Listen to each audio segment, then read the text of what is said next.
அதே போலதான் இந்த அரசாங்கம் எடுத்து வருகின்ற இந்த நடவடிக்கைகளிலே நேற்று ஆலங்குடாவிலே நான் கேள்விப்படுகின்றேன், அவங்களுடைய கட்சியை சார்ந்தவர்கள் அவர்களுடைய வீட்டிலே வந்துதான் பொருட்களை பெற வேண்டும் என்ற ஒரு துர்ப்பாக்கியமான சில செயல்கள் நடப்பதனால் அங்கு பெரிய பிரச்சனைகள் உருவாகிறது. எனவே இதிலே அரசியலை பார்க்காமல் மனிதாபிமானத்தோடு பாருங்கள். உங்களுக்கு தெரியும், மௌலவிமார், அதே மாதிரி பன்சல, அதே மாதிரி சாதுமார், இந்து மதகுருமார், கத்தோலிக்க மதகுருமார் என்ற பேதம் இல்லாமல் சாதாரண மக்கள் சொந்த பணங்களை அள்ளி எறிந்ததை நாங்கள் கண்டோம். இரவு பகலாக சொந்த பணங்களை அகில இலங்கை ஜம்மியத் உலமா நாடளாவிய ரீதியிலே எந்த இனமத பேதங்களுக்கு அப்பால் திட்டமிட்டு பல கோடிக்கணக்கான ரூபாய்களை மக்களிடத்திலே சேர்த்து இந்த மக்களுக்காக அனர்த்தத்திலே பாதிக்கப்பட்டவர்களுக்கு அரசாங்க பொருட்கள் போய் சேருவதற்கு முன்னர் அவர்கள் பகிர்ந்து அளித்ததை நாங்கள் கண்டோம். அதே போல பலர், அது எல்லா இன வியாபாரிகளும் அதற்கு உதவி செய்திருக்கிறார்கள். அவர்களுக்கும் இந்த இடத்திலே உயர்ந்த சபையிலே இந்த நாட்டு மக்கள் சார்பாக எங்களுடைய மனமார்ந்த நன்றியை நாங்கள் தெரிவித்துக் கொள்கின்றோம்.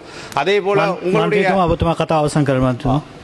இந்த வெளிநாடுகள், இந்தியா, பாகிஸ்தான், அதே போல் அபுதாபி, பல நாடுகள் நமக்கு நிறைய உதவிகளை செய்திருக்கிறார்கள். அவர்களுக்கும் நாங்கள் எங்களுடைய மனமார்ந்த நன்றியை நாங்கள் தெரிவித்துக் கொள்கின்றோம். அதே போல் இந்த அரசாங்கம் இந்த உதவிகளை சரியாக பெற்று ஒரு திட்டமிடலினூடாக ஒரு நீண்ட கால திட்டத்தை வகுத்து இந்த மாதிரியான அனர்த்தங்கள் எதிர்காலத்திலே வராமல் இருப்பதற்கான சட்டங்களை இறுக்கமாக்கி இதை முன்னெடுக்குமாறு அன்பாக வேண்டி விடைபெறுகிறேன். நன்றி. බොහොම ස්තුතියි ගරු මන්ත්‍රීතුමා.